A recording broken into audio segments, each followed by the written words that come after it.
আচ্ছা, আমরা সবাই এবার চটপট হাত চালাই। হ্যাঁ, তাড়াতাড়ি পুজোর কাজ শেষ করতে হবে তো। পুজোর কাজ শেষ করার জন্য এত তাড়াহুড়ো কিসের বড় বৌমা?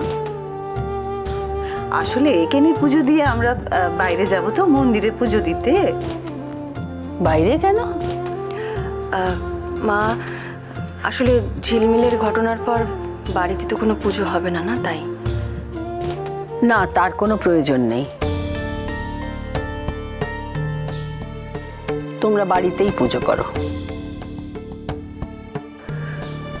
কিন্তু মা, বাড়িতে বড় বৌমা, নিয়ম তো একটা মানসিক ব্যাপার মাত্র। এই ভাবনাগুলোকে এত বেশি প্রশ্রয় দিও না। তো মাসিমা, হঠাৎ করে বললে কি বাড়িতে পুজো দেয়া যায়? আয়োজনেরও তো একটা ব্যাপার আছে। ওটা নিয়ে চিন্তা করো না, আমি ঠাকুরমশাইকে খবর দিয়েছি, উনি এসে যা ব্যবস্থা করার করে নেবেন। একটা ব্যাপার আমি বুঝতে পারছি না, কোনো খারাপ ঘটনার জন্য কেন ভালো কিছু বন্ধ থাকবে? পুজো তো মানসিক শান্তির জন্য, তাহলে সেই পুজো কেন বন্ধ থাকবে? তবে আজ অনেক দিন পর সবাই একসাথে হওয়াতে কিন্তু বাড়ির পরিবেশটা বদলে গেছে, তাই না?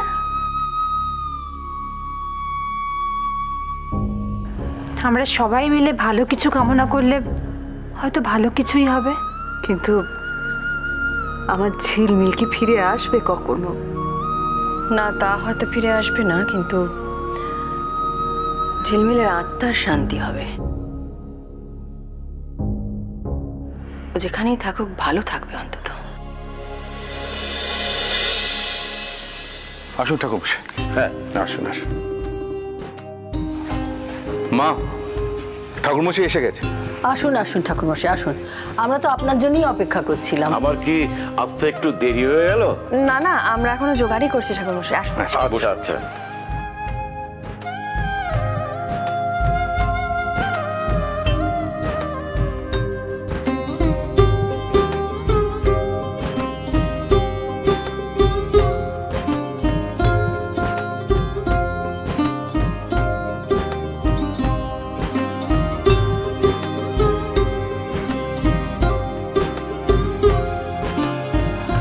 অশান্তি হচ্ছে ভেতরে ভেতরে।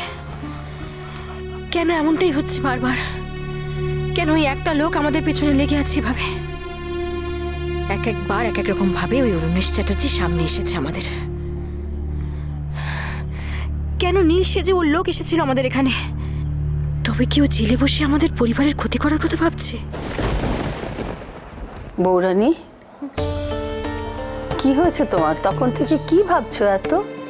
দেখছি খুব একটা কিছু ভাবছো যেন। কিছু না রাঙামা, পুজোর মন্ত্রপাঠ হচ্ছিল, ওই জন্যই তো আমি। মা, আমাদের হয়ে গিয়েছে, আপনি এবার দেখে দিলেই ঠাকুরমশাই পুজো শুরু করবেন। তোমরা এতজন আছো, আমাকে আবার দেখতে হবে কেন?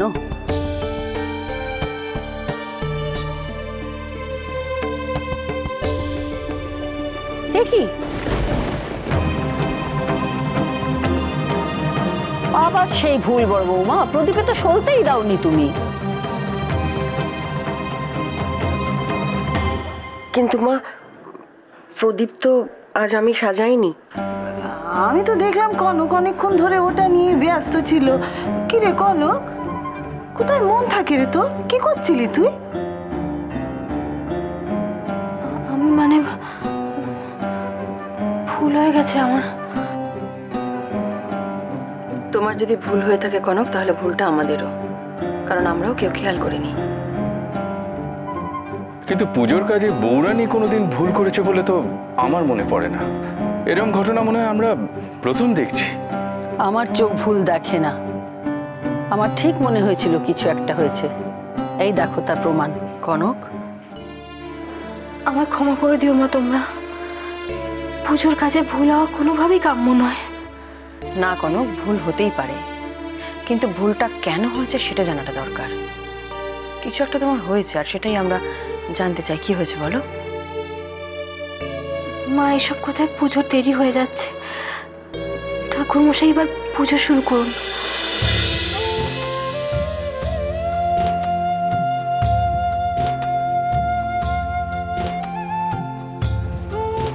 এইতে গন্ধ পুষ্পে ওং শিবাদি পঞ্চদেবতা গণেভ্যো নমঃ। এইতে গন্ধ পুষ্পং ইন্দ্রাদি দশদিক। বাড়িতে এতদিন পর একটু স্বাভাবিক পরিস্থিতি, আর কনকের মুখে কোনো আনন্দের ছায়া নেই। কেন? অন্য সময় তো সব থেকে আনন্দে ওই থাকে, কিন্তু আজ হঠাৎ কি হলো ওর? ওং পিয়তাং পুণ্ডরীকাক্ষং সর্বেই যজ্ঞে সরোহরি তস্মিং তুষ্টে জগৎ তুষ্ট প্রীণীতে প্রীণিতং জগৎ ব্রহ্মাণ্য দেবায় গো ব্রাহ্মণ হিতায় চ জগদ্ধিতায় শ্রীকৃষ্ণায় গোবিন্দায় নমো নমঃ। মা, সন্তানের মঙ্গলের জন্য এই বদ্বীক্ষে ওই লাল সুতো বেঁধে দিন।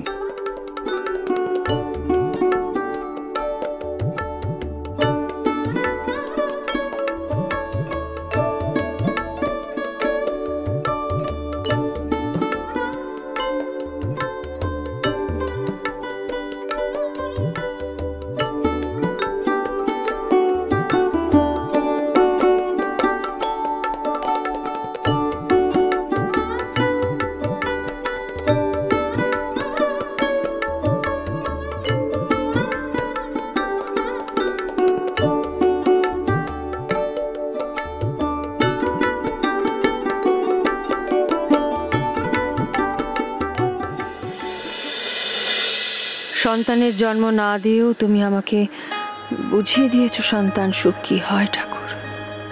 সন্তান সুখ তো আসলে সন্তানদের মানুষ করাই হয়, আর আমি আমার সবটুকু দিয়ে আমার ছেলে মেয়েকে মানুষ করেছি, খুব ভালো করে মানুষ করার চেষ্টা করেছি। ওদের তুমি ভালো করো ঠাকুর, রক্ষা করো ওদের সমস্ত বিপদ থেকে। আর ঝিলমিল যেখানেই থাকুক ও যেন ভালো থাকে। মিসেস গোস্বামী, আপনি ডোর বাঁধবেন না?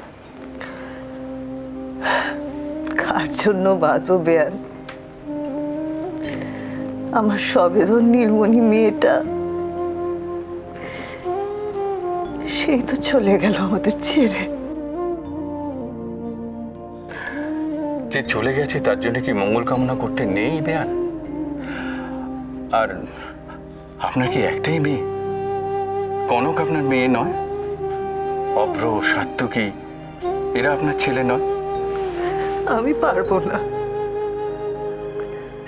আমি পারবো না এভাবে।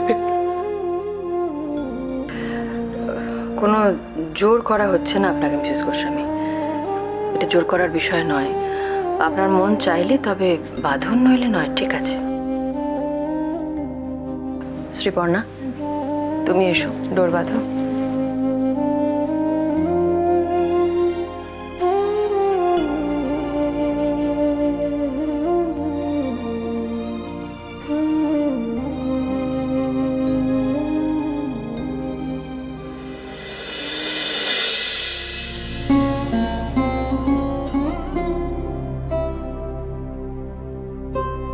ঝিলমিল,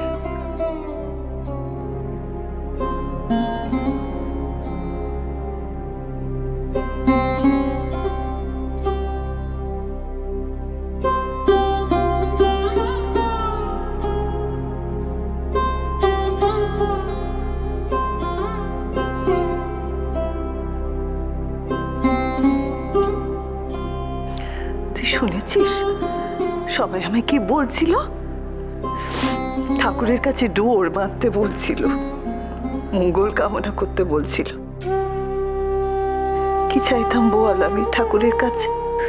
সত্যি তুমি কিছু চাও আমার জন্য মা? মানে যদি চাইতেই হয় তাহলে এটা চাও, ভগবান আমাকে যেন ক্ষমা করে দেন। অবাক লাগছে তাই না মা? হ্যাঁ হ্যাঁ হ্যাঁ, মানে তুই তুই কি করে? বারবার ভুল করি, আর সেটা গিয়ে বুঝি কখন জানো? সবার শেষে। আজ বুঝতে পারছি মা, আমি কতটা একা হয়ে গেছি। মা হয়ে অনেক পরে বুঝেছি মা হলে কি হয়। আর আজ চাইলেও আমি তোমাদের মতো মা ষষ্ঠীর পুজো করতে পারছি না, ওদের মঙ্গল কামনা করতে পারছি না।